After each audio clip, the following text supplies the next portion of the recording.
Salut à tous, c'est Guillaume. Le mois d'octobre vient de se terminer et comme chaque fin de mois, on va faire un petit débrief des produits qui ont été annoncés ou alors qui sont sortis pendant le mois qui vient de se terminer, le mois d'octobre. Je vais vous présenter tout ça et comme d'habitude, vous retrouvez les sources, tous les articles dans la description de la vidéo. Si jamais il y a des infos supplémentaires ou si vous voulez lire en particulier un article, tout est dans la description.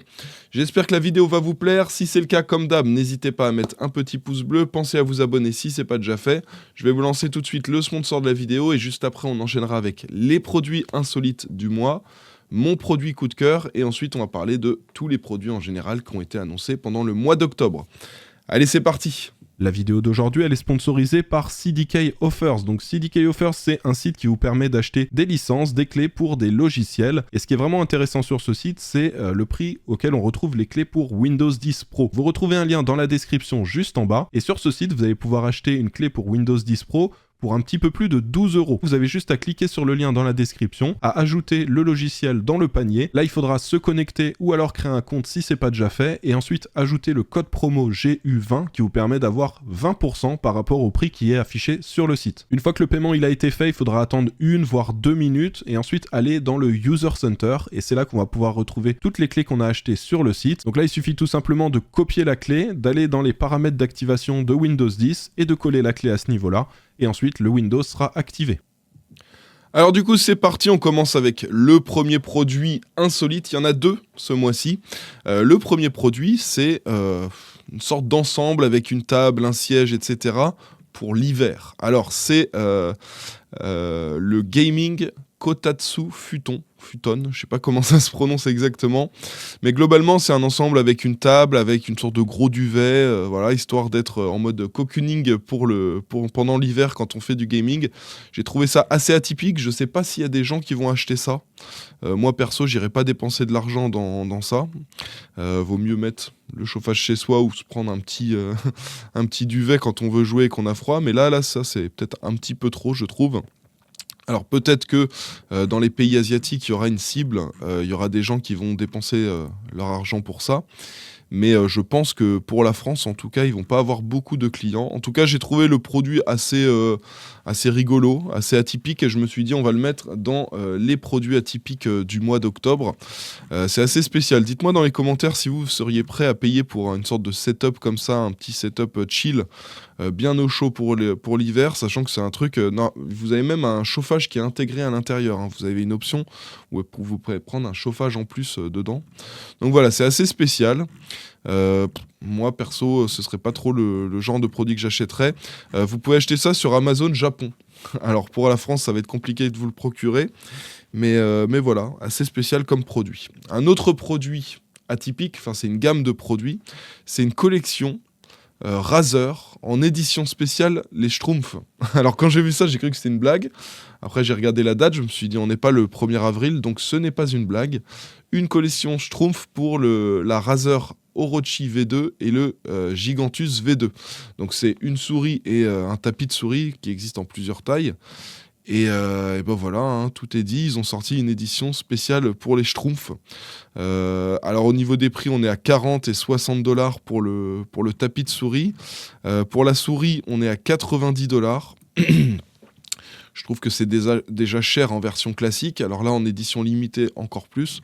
Parce que je trouve pas cette collection esthétiquement réussie. Je trouve pas ça très très beau. Ça fait vraiment tapis de souris pour enfants ou souris pour enfants. Donc je suis vraiment pas fan. Bon, lancement de produits atypiques. Je pense pas non plus qu'ils vont en vendre des centaines. Dites-moi si vous seriez intéressé par un truc comme ça. Mais perso, moi, c'est pas du tout mon truc. On passe maintenant au produit coup de cœur du mois. Parce qu'il y a un produit qui m'a vraiment tapé dans l'œil et j'hésite fortement à en commander un. C'est ça. C'est un boîtier, c'est le Height Y70 Touch. Alors je crois qu'ils avaient sorti le Y60, il me semble. Et il y avait des gens qui s'étaient amusés à le customiser pour rajouter un écran, vous voyez, sur cette partie-là. Bah, il s'avère que là maintenant, ils vendent une version complète, le Y70 Touch, avec un écran intégré, un écran tactile. Je trouve ça super pratique. Il y a des gars, par exemple, sur Twitch, qui sont streamers, peuvent avoir leur PC à côté et afficher leur chat là-dessus. Donc en gros, je réfléchis fortement à le commander et à faire un build là-dedans. Dites-moi si c'est quelque chose qui peut vous intéresser pour la chaîne secondaire ou même pour la chaîne principale. Il y a pas mal de couleurs disponibles, hein, comme il y avait pour les modèles précédents.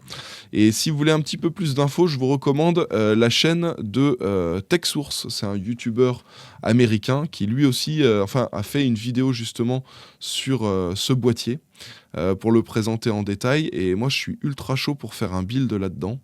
Le boîtier est vraiment super intéressant, très bien conçu, la qualité de fabrication est très bonne, donc pourquoi pas faire un build là-dedans, ça peut être super intéressant. Dites-moi ce que vous en pensez. En tout cas, moi j'ai eu un gros coup de cœur pour ce boîtier. C'est un petit peu compliqué de se le procurer en France, mais ça va, on peut quand même se le procurer. Niveau prix, c'est quand même un peu élevé, hein. Je crois qu'on est dans les vous voyez, $360 avec l'écran. Mais voilà, normalement ça arrive en décembre. Dites-moi si vous êtes chaud. Si vous êtes chaud en décembre, je le commande et on essaie dans la foulée de faire un petit PC là-dessus. Enfin, petit PC, ce sera un gros PC, hein, parce qu'avec un écran à 360 €, vous vous doutez bien que je vais pas mettre un Intel Core i3 et une RTX 3060. Donc voilà. Moi, c'est mon produit coup de cœur et dites-moi, faites-moi un petit retour dans les commentaires pour me dire ce que vous en pensez. Ce mois-ci, nous avons eu aussi des annonces de processeurs Intel. Vous avez vu, je vous ai fait un build avec Skinzer avec un 14900K. PC qui d'ailleurs est actuellement à gagner sur Instagram. Donc n'hésitez pas à participer. C'est un boîtier, c'est un PC 100% ROG avec une RTX 4080, une carte mère, c'est laquelle déjà? C'est la Z790 Maximus Dark Hero. On a 32 Go de RAM en 8400 MHz. Enfin voilà, c'est un boîtier de fou. Un PC de fou. Donc n'hésitez pas à participer, ceux qui n'ont pas participé. Donc dedans, j'ai mis un 14900K. Alors faisons rapidement un petit débrief sur ces processeurs-là. Pour moi, c'est très très loin d'être une révolution. Regardez, je vous montre pourquoi. Les performances, alors là on est sur le 14900K, les performances sur de l'applicatif, vous voyez qu'on est légèrement en dessous d'un 13900KS, sachant que le 14900K, c'est un processeur qui chauffe énormément. On a beaucoup de mal à le refroidir en dessous des 100 degrés. Moi, j'ai réussi à le faire dans mon build que j'ai fait parce que j'avais le Ryujin 3 360 en refroidissement, le water cooling de chez ROG, qui lui arrive, vu que c'est un très très bon refroidissement, il arrive à le refroidir. Mais n'oublions pas que c'est un refroidissement qui coûte presque 400 €. Donc, s'il faut mettre ce prix-là dans son pros et qu'il chauffe tellement qu'il faut lui mettre un gros water cooling, je ne suis pas 100% fan. Donc mon avis est quand même assez mitigé sur les nouveaux processeurs Intel, notamment le 14900K. Et vous voyez que si on regarde les performances en gaming, là je regarde les performances en 1080p, vous voyez que le 7800X 3D qui coûte beaucoup moins cher, que ce soit en prix de processeur, en prix de carte mère et surtout qui chauffe beaucoup moins, eh ben, il est quand même au-dessus en termes de performance en gaming. Donc vous avez vu les guides d'achat que je vous fais sur la chaîne, je vous mets beaucoup le 7800X 3D pour les grosses configs haut de gamme. C'est pas pour rien, c'est parce que c'est le meilleur, hein. Il est même au-dessus du 7950X 3D. Donc voilà. Donc pour moi, si vous faites des configs haut de gamme en gaming, vous pouvez partir là-dessus. Et si vous partez sur du haut de gamme, je pense que vous pouvez même rester sur un 13900KS ou un 13900K. Regardez, il est que 2,8% moins performant. Donc en soi, autant partir sur un 13900K qui a beaucoup moins chauffé, qui sera certes très légèrement moins performant, mais qui sera quand même plus intéressant selon moi. Donc mon avis est mitigé pour les i9, mais vous voyez que pour les i7, c'est à peu près similaire, hein. Vous voyez que le 13700K, il est un peu plus de 5% moins performant que le 14700K, et pour le i5, c'est à peu près pareil aussi. Donc il n'y a pas énormément de diff, on est à 2,8% de performance en moins entre le 14600K et le 13600K, et pour le gaming, c'est à peu près dans le même genre. Donc en vrai, moi je pense par exemple c'est mieux de partir sur un 13700K qu'un 14600K. Voilà, la nouvelle gen pour l'instant est pas super intéressante. On va voir niveau prix comment ça va évoluer et si ça devient un peu plus intéressant. Et surtout, il y a ces problèmes de chauffe sur les gros processeurs, le i9. C'est une fournaise. Ça va vous coûter très cher en refroidissement pour le refroidir correctement. Donc voilà, mon avis est quand même un peu mitigé. N'hésitez pas à aller voir la vidéo que je vous ai fait avec le PC ROG que j'ai sorti sur la chaîne principale, parce que dedans vous avez les benchmarks. Vous pouvez voir les températures, alors vous verrez que moi je monte pas très très haut en gaming, je crois que je monte à 86 ou 90 degrés, mais voilà, c'est du gaming, et c'est surtout parce que j'ai un très bon refroidissement. Donc voilà, mon avis pas très très positif sur ces processeurs Intel. On enchaîne très rapidement avec les cartes mères. Il y a eu des cartes mères qui ont été annoncées qui sont compatibles justement avec ces nouveaux processeurs Intel de 14e gen. Pour les autres cartes mères, il faudra faire une mise à jour du BIOS. Donc vous avez notamment la ROG Maximus Z790 Formula. Qui est disponible, une très très belle carte mère avec un refroidissement en water cooling pour les VRM, donc ça c'est assez intéressant. Les VRM c'est ce qui chauffe le plus dans un PC, quoique maintenant quand on voit les températures des pros, on peut se demander qu'est-ce qui chauffe le plus. Vous avez aussi la ROG Maximus Z790 Apex encore, donc les Apex c'est une gamme dédiée pour faire de l'overclocking. On en a aussi qui ont été annoncés chez Biostar, pas mal de modèles intéressants. Vous avez la Z790 Valkyrie et la Z790A Silver, qui sont pas mal, qui ont été annoncés. La marque Biostar aussi, vous connaissez peut-être pas parce que c'est pas très répandu en France, mais c'est une très bonne marque de carte mère. Et donc voilà pour les processeurs et les cartes mères Intel. Bon, mon avis reste quand même un peu mitigé. Moi, je suis pas super fan de cette nouvelle gêne. J'attends de voir comment ça va se positionner en prix sur les prochaines semaines. Mais actuellement, c'est pas ce que je vous conseille pour vous faire une config gaming. Bon, si vous avez budget illimité, pourquoi pas, et que vous pouvez mettre un refroidissement qui coûte très cher, pourquoi pas. Mais pour ceux qui veulent le bon rapport performance-prix, c'est pas ce qui se fait de mieux. À côté de ça, on enchaîne avec les produits en édition limitée. Il y a eu pas mal de produits en édition limitée annoncés au mois d'octobre, notamment NZXT qui a sorti un boîtier en édition spéciale Starfield. Alors ça peut être intéressant de combiner ce boîtier avec, vous savez, les cartes mères AMD en édition limitée qui sont sorties en édition Starfield. Alors elles sont très compliquées à se procurer et c'est surtout qu'en plus ça se vendait pas trop en France, c'était principalement dans d'autres pays. Donc un peu difficile de s'en procurer, mais si jamais vous arrivez à avoir un combo carte graphique en édition Starfield plus le boîtier, ça peut faire un très très joli build. Je trouve le design assez réussi, il est bien dans le thème du jeu Starfield, donc pour les fans de ce jeu-là, ça peut être vraiment super intéressant. Donc voilà. On enchaîne avec un autre boîtier en édition spéciale, c'est le Tower 200 de chez Thermaltake qui sort en version Bumblebee. Alors ça c'est un boîtier assez spécial, il y avait le Tower 100 qui était pas mal que j'avais testé à l'époque, mais qui était un boîtier en mini ITX uniquement, celui-ci c'est du micro ATX. Vous voyez qu'on met la carte graphique à la verticale à ce niveau-là, vous pouvez mettre le water cooling sur la droite, et globalement ça vous fait un build assez réussi et très compact, et avec une forme assez particulière, parce qu'on est sous la forme d'une tour, un petit peu comme, je sais pas, une Xbox Series X, vous voyez, dans le style ça peut être assez intéressant. Alors là je trouve qu'en couleur jaune comme ça, l'édition Bumblebee c'est assez réussi. Alors ça ira pas dans tous les setups, hein. C'est sûr que si vous vous êtes fait un setup tout en bleu, vous mettez ce boîtier en jaune, ça va pas rendre super bien. Mais dans certains cas, je pense que ça peut être vraiment super intéressant. Donc voilà, c'est toujours cool de voir Thermaltake sortir des éditions un peu spéciales de leur boîtier. Un autre produit intéressant qui a été annoncé par Logitech, là, cette fois-ci, c'est une édition spéciale, le retour du Jedi, donc édition spéciale Star Wars de la Logitech G502X. Alors, il n'y a pas que la souris, il y a aussi un tapis de souris, regardez, qui est juste là, le G840XL. Alors, c'est plutôt cool, moi, je suis très très fan de Star Wars. Vous le voyez, j'ai pas mal de figurines, là, d'ailleurs, je vous présente bientôt toutes les nouvelles figurines que j'ai ajoutées dans le setup. C'est plutôt cool, par contre, moi... La G502X, j'ai quand même un retour à vous faire, un retour un peu fâcheux. Vous voyez, cette souris, je l'utilise depuis quelques mois maintenant dans mon setup.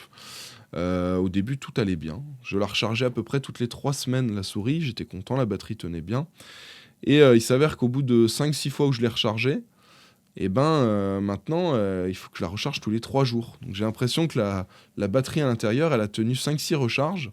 Et maintenant, tous les 3 jours, il faut que je la recharge. Donc, je suis un petit peu déçu. J'ai essayé, donc là, avant, je rechargeais avec le câble Logitech. Je me suis dit, c'est peut-être le câble qui a un souci. Donc, j'ai essayé avec d'autres câbles. Alors, c'est pas tous les câbles qui rentrent d'ailleurs, mais j'ai trouvé d'autres câbles pour recharger. J'ai exactement le même problème. Au bout d'un moment, elle m'affiche qu'elle est à 100%. Je la débranche. Et 3 jours après, elle clignote en rouge. Elle me dit qu'il n'y a plus de batterie. Donc, c'est un peu embêtant tout ça. Donc au début, moi, quand j'ai vu cette news avec l'édition spéciale de la G502X, je me suis dit cool, je vais la commander.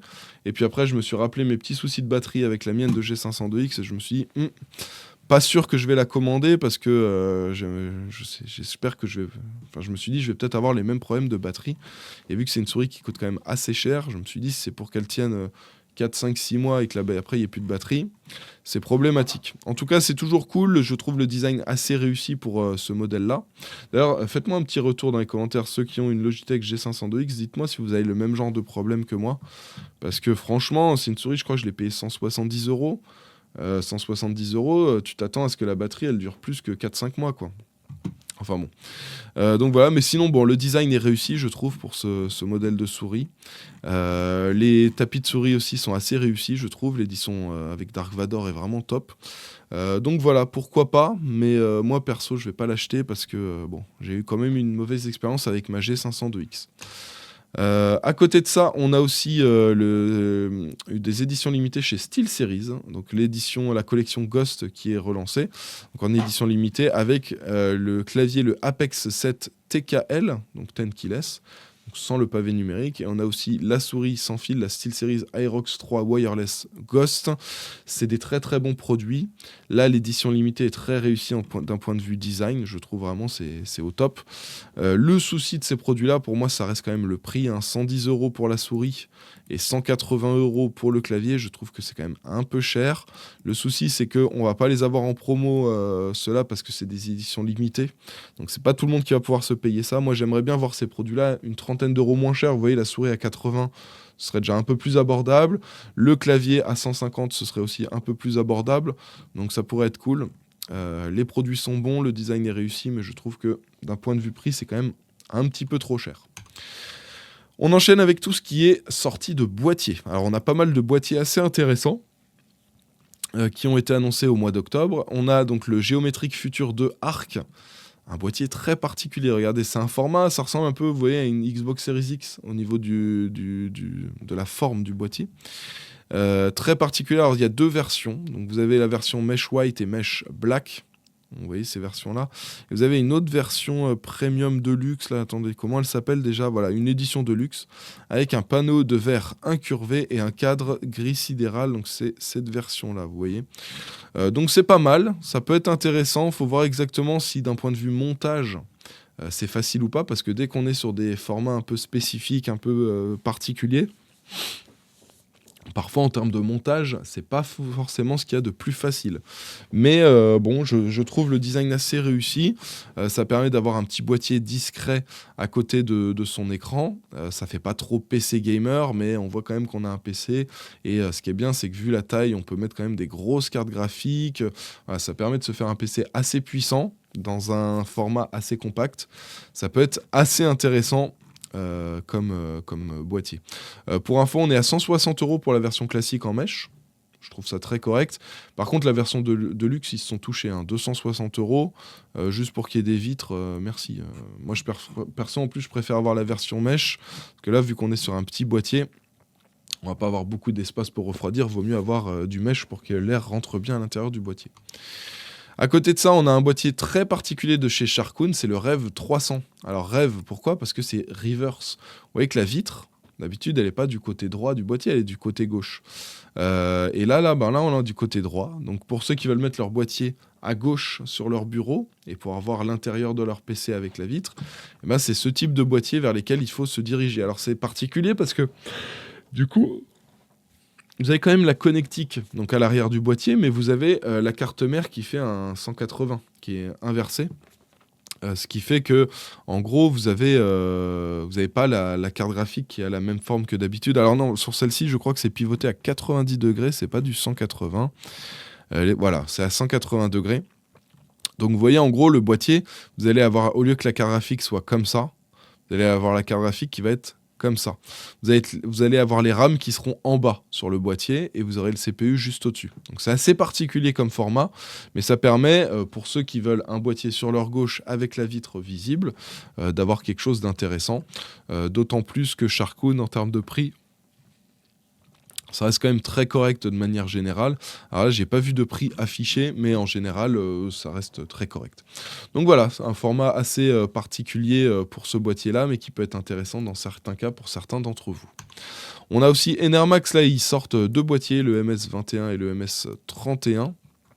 Clairement, on est sur des petits boîtiers ultra compétitifs par rapport à ce qu'il y a sur le marché. Vous voyez tout ce qui est MSI, Macforce Champ M, Macforce Champ R, etc. Là, vous avez des boîtiers qui coûtent, alors attendez, regardez, les prix sont vraiment super intéressants, 70 et 80 euros pour le 21 et le 31. Vous avez une belle connectique, vous avez de la place dedans, ça reste correct. Euh, Vous avez des ventilateurs aussi qui sont fournis, un à l'arrière et 3 en façade, qui sont ARGB. Vous avez une version blanche, une version noire.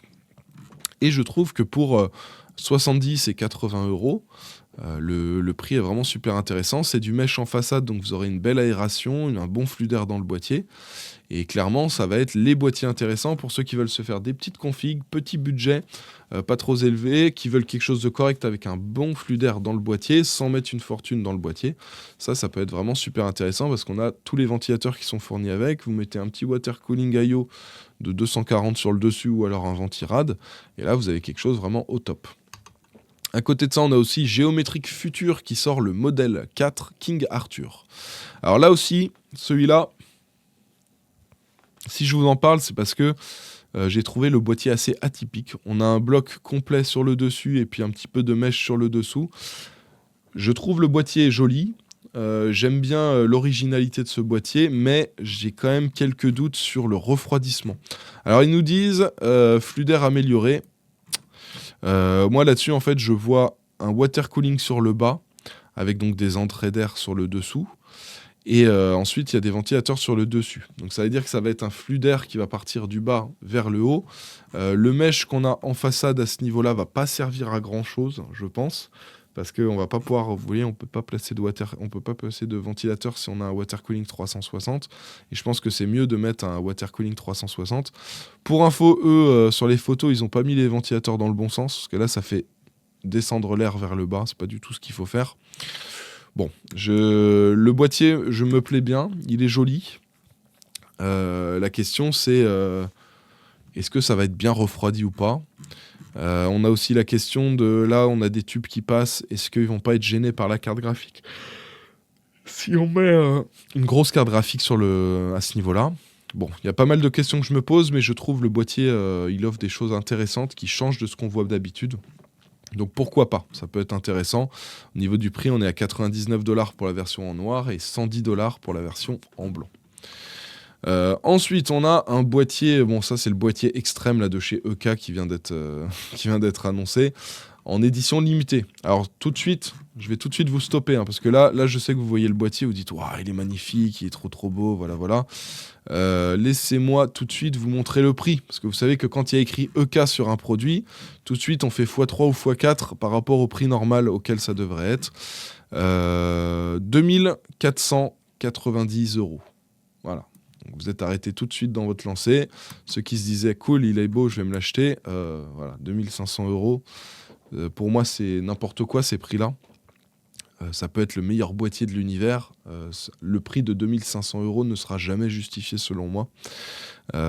Donc voilà. Bon, c'est quand même un beau boîtier, donc je voulais vous le montrer. Vous avez tout un système pour faire passer les câbles, vous voyez, pour faire le cable management avec les câbles d'alimentation. C'est un boîtier qui est très bien pensé, d'excellente qualité, parfait pour faire du water cooling, custom, mais clairement 2500 €. Alors ils en ont prévu 777 des boîtiers. Il va y en avoir 777 avec 2 tiers en noir et 1 tiers en argent, en version argentée. Clairement, 777 boîtiers, je ne sais pas s'ils vont réussir à les vendre à 2500 €. Ça fait quand même beaucoup. Mais bon, voilà, vous avez votre petit numéro, vous voyez 420 sur 777. Vous avez votre numéro d'édition spéciale. Bon, pourquoi pas, moi perso, jamais je mettrais 2500 € dans un boîtier comme ça, même si il est d'excellente qualité de fabrication, même s'il est très bien pensé pour le water cooling, je trouve ça beaucoup trop cher. 2500 € c'est le prix d'un PC, c'est pas le prix d'un boîtier. À côté de ça, on a Adza qui continue de lancer des boîtiers assez exotiques. Que eux, ils sortent toujours des trucs assez particuliers. Je crois que c'était eux qui avaient fait le PC Pyramide aussi, il me semble de mémoire. Donc voilà, là ils sortent 2 boîtiers. Alors vous avez le Sanctum 810 et le Mesa 811. Le Sanctum est pas mal, vous avez pas mal de mèches dessus. Donc là pour une fois ça va bien respirer parce que Hadza ils sont champions pour faire des boîtiers qui respirent pas, avec des designs atypiques mais où ça respire pas du tout. Donc là vous avez des vitres et vous avez aussi tout autour du mesh. Alors faut voir niveau flux d'air ce que ça va donner.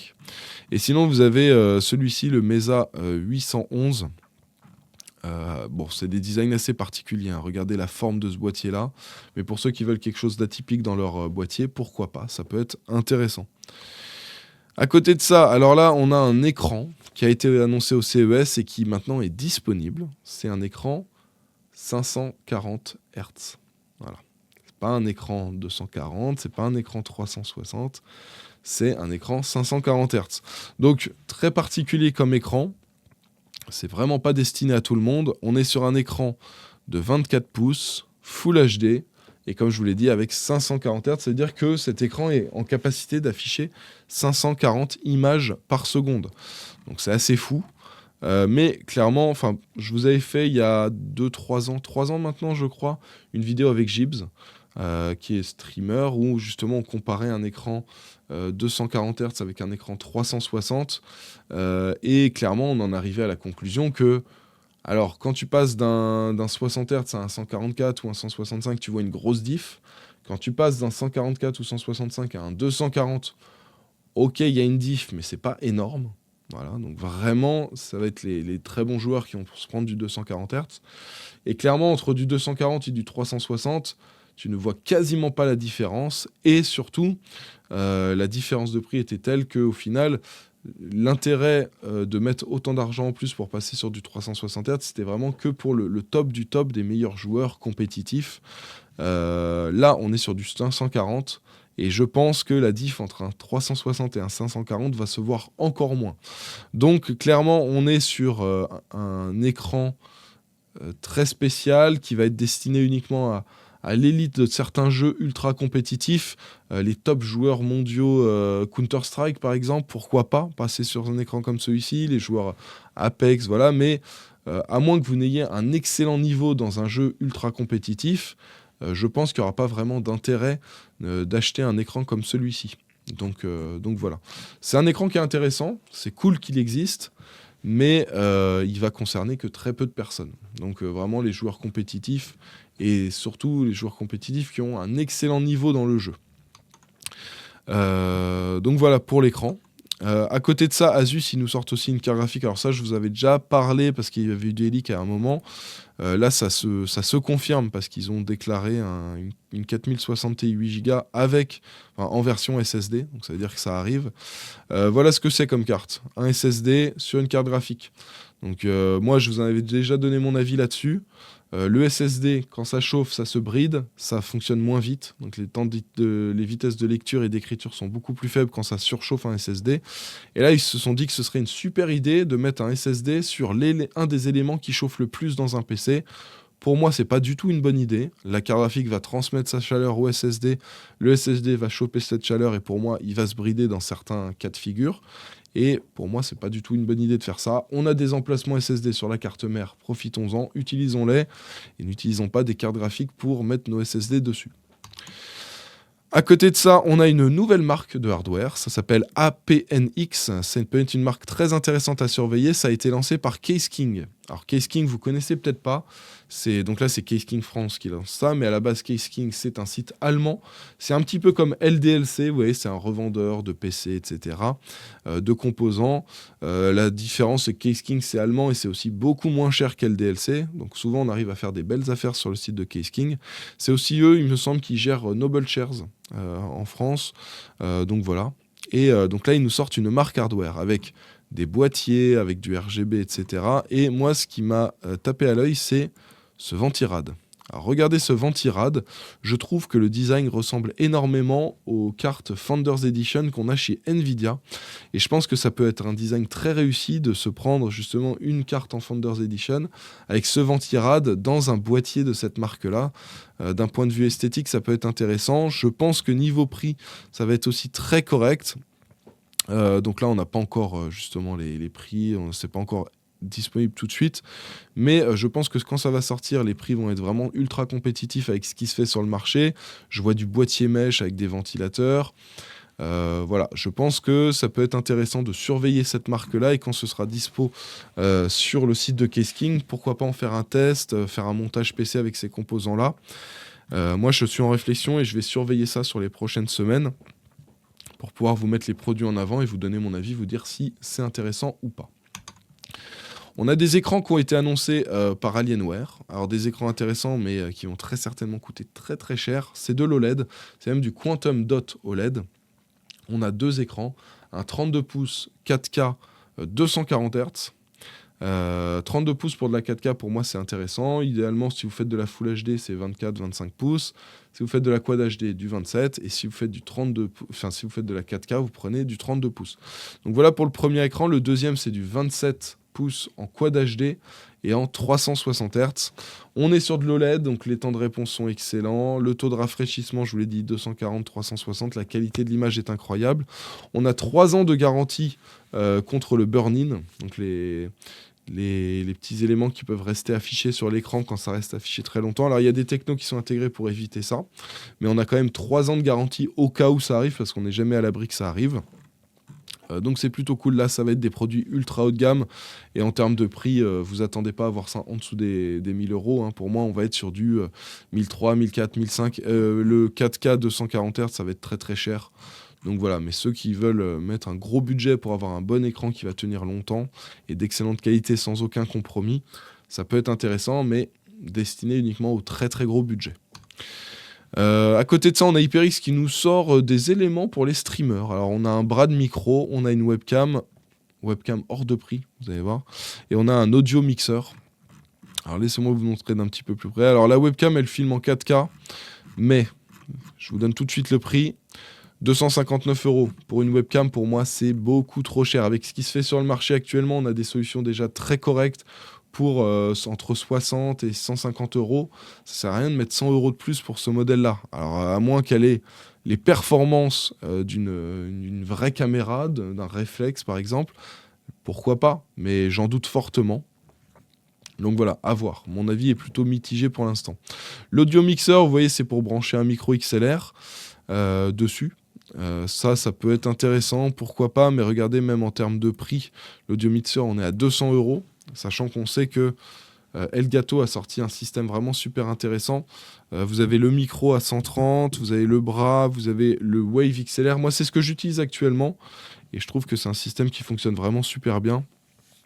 Et je crois que c'était pour 280 €, tu avais le bras, le câble, le micro et l'audio mixeur, donc l'interface XLR vers USB. Les prix sont super compétitifs, la qualité est incroyable, donc il y a vraiment intérêt à ce que leur audio mixeur il soit ouf pour qu'il soit intéressant à 200 €, exactement comme pour leur webcam. Et à côté de ça, on a le HyperX Caster. Donc le HyperX Caster, vous voyez, c'est ça, c'est le bras de micro. Et là aussi, en termes de prix, 130 €, pour moi, ça reste aussi très très cher. Pour info, vous avez sur Amazon un bras micro de la marque Logilink qui est vraiment super intéressant. Je crois que ça coûte entre 60 et 80, ça dépend, le prix varie assez souvent. Mais clairement, on est sur un bras micro d'excellente qualité et qui est beaucoup moins cher que celui-ci. Enfin bref. Côté SteelSeries, on a aussi donc 2 micros qui ont été annoncés, une version classique, une version pro. La version pro, c'est une version qui se branche en XLR. L'appareil, il va falloir que ce soit très très très intéressant, parce que vous entendez la qualité de ce micro-là, et ce micro, il coûte que 130 €. Donc là, pour info, le SteelSeries Alias, c'est 200, et le Alias Pro, c'est 350. Donc va vraiment falloir que ces micros soient incroyables. Hein. Pour info, un Shure SM7B, c'est entre 350 et 400 €. Donc là, il se positionne au même prix que l'ultra ultra ultra haut de gamme, validé par tout le monde. Là, on se retrouve avec un micro de chez SteelSeries, on ne sait pas dans le temps si ça dure aussi bien, et on est au même prix. Donc pareil, là, je pense que SteelSeries, ils sont un peu touchés sur les prix, et ils ont un petit peu abusé. Mais bon, pourquoi pas. À surveiller, ça peut être des micros intéressants, mais dans tous les cas, pas à ce prix-là, selon moi. Sinon, à côté de ça, on a Corsair qui ajoute des water cooling IO pour sa gamme de produits IQ-Link. Je vous fais un petit retour, moi, sur IQ-Link. Je trouve que c'est un système qui fonctionne super bien. Je vous avais fait un build en vidéo là-dessus, justement. Le souci de IQ-Link, pour moi, ça reste le prix. C'est très, très cher. Ça fonctionne très bien. La qualité est très bonne. Les performances sont là. Mais, et c'est très pratique aussi quand on fait le montage. Mais tout ça réuni, même si ça reste des très très bons produits, ça ne justifie pas le prix qui est selon moi 30, 40, 50% trop cher à minima. Donc voilà, donc là on a des nouveaux IO qui vont être ajoutés, le H115i RGB, l'IQ-Link H115i RGB, H100i RGB, H170i RGB aussi. Vous avez aussi l'écran, vous pouvez ajouter juste l'écran en version IQ-Link. Donc voilà, c'est cool, la gamme se diversifie et regardez, je vous parlais de prix. Vous comprenez pourquoi je vous dis que c'est beaucoup trop cher selon moi. Cet IO là, par exemple l'IO en 240 mm, qui vaut 334 €, il se moque de qui à mettre des prix comme ça. Pour moi, ça ne devrait pas dépasser les 200 €. Un water cooling en 240, même si c'est le meilleur water cooling au monde, qu'il a un écran, etc. C'est mort, voilà. Sachant que le module d'écran il coûte 100 €, bon, ça, pourquoi pas. Pour moi, c'est vendu aussi très très cher, hein. Ça vaut 15 balles à fabriquer et ils te vendent ça 100 € derrière. Je trouve que ça reste quand même très très cher pour les produits, même s'ils sont excellents, ça reste trop cher. C'est comme ça. Donnez-moi votre avis dans les commentaires, mais moi perso, je trouve que d'un point de vue prix, même si j'adore les produits Corsair, là, ils vont vraiment trop loin avec leur prix. Bon, à côté de ça, on a le Lianli Galahad 2 qui sort en version LCD. Donc ça veut dire qu'ils ont mis un water cooling avec un écran. Et ça, c'est plutôt cool.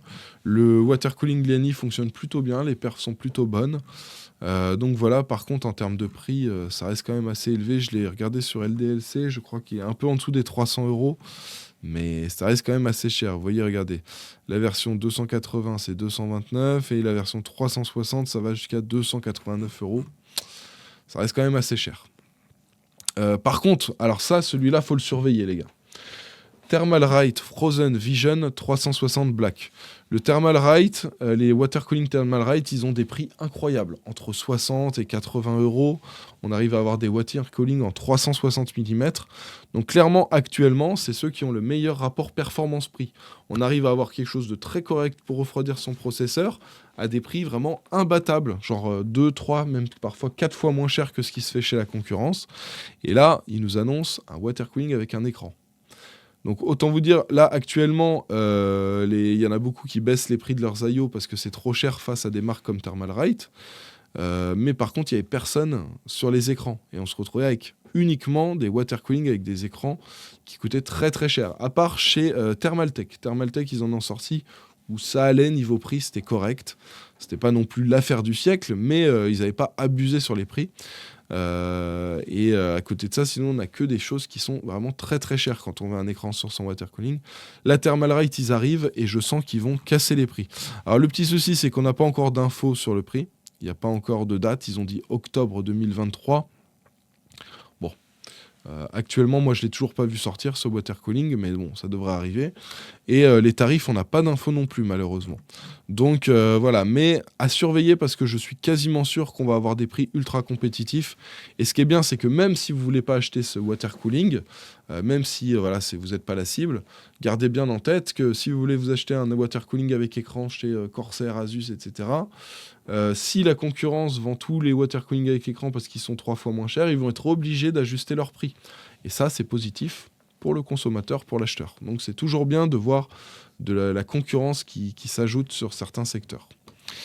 À côté de ça, on a un water cooling de chez Enermax qui sort, c'est le LeakMax Flow. Je vous en parle de celui-ci parce que vous avez un petit refroidissement pour les VRM, un petit ventilateur qui va tourner, qui va refroidir les VRM. Ça a tendance à pas mal chauffer les étages d'alimentation du processeur. Donc c'est plutôt cool. On a la nouvelle pompe, la dernière pompe, la Xtreme, et avec le système double chambre. Et on a aussi des ventilateurs silencieux. Alors moi, je vais essayer de le commander pour le tester, ce water cooling, mais ça promet d'être assez intéressant, sachant que Enermax, ils sont très bien positionnés en général en termes de prix. Donc voilà, ça va peut-être permettre d'avoir des water cooling avec des bonnes perfs et un prix restreint. Ça, c'est plutôt cool. Par contre, je trouve le design vraiment pas réussi, hein. Je pense que Enermax aurait pu faire un petit peu mieux. On dirait la cage d'une prison, ça. Donc bon, je suis pas super fan du design, mais bon, si les perfs sont là et que le prix est correct, ça peut être intéressant. Et le dernier produit dont je voulais vous parler ce mois-ci, c'est un ventilateur de chez Alphacool. Alors, c'est le ventilateur qui a les meilleurs perfs pour un bruit particulier. Ça veut dire que si vous voulez, je sais pas plus de 35 dB, 35 dB, c'est celui qui est le plus performant, si on le règle pour pas qu'il dépasse les 35 dB. Donc c'est assez intéressant, et puis ça a l'air plutôt cool, la qualité de fabrication a l'air assez bonne, c'est un cadre en métal, donc voilà, c'est assez intéressant. Bon, après, moi perso, j'ai jamais cassé de ventilateur en plastique, mais bon, pourquoi pas, ça peut être cool dans une config haut de gamme pour aller avec le thème du PC. Si vous prenez un PC avec un boîtier argenté, pourquoi pas, ça peut être cool. Bon, c'est des ventilateurs qui sont faits pour être efficaces et silencieux. L'esthétique est un peu mise de côté, vous voyez qu'il n'y a pas de RGB par exemple. Mais bon, c'est pas la cible non plus, le but c'est d'avoir des ventilateurs qui fonctionnent super bien. Enfin bref, on a fait le tour de tous les produits qui ont été annoncés au mois d'octobre. Dites-moi quel est votre produit coup de cœur parmi la sélection que je vous ai fait. Dites-moi si vous voulez que je teste le boîtier, le Height Y70, vous savez, avec l'écran intégré. Ça peut être super intéressant. Si la vidéo vous a plu, si ça vous a été utile, n'hésitez pas à mettre un petit pouce bleu pour me soutenir. Si vous n'êtes pas encore abonné, vous pouvez le faire et mettre la cloche pour recevoir toutes les notifications. Je vous rappelle que vous retrouvez dans la description de la vidéo juste en bas les liens avec toutes les sources, là, tous les articles sur lesquels on a été. Tout est en description juste en bas. N'hésitez pas à aller faire un petit tour et à aller regarder ça. On va se laisser pour cette vidéo. On se retrouve dans quelques jours pour une nouvelle, mercredi, pour la présentation de toutes les figurines que vous voyez là derrière moi. J'ai acheté plein de figurines. Je vais vous présenter ça en vidéo mercredi. J'espère que ça vous plaira. On va se laisser pour cette vidéo. On se retrouve dans quelques jours pour une nouvelle. En attendant, portez-vous bien. Ciao tout le monde!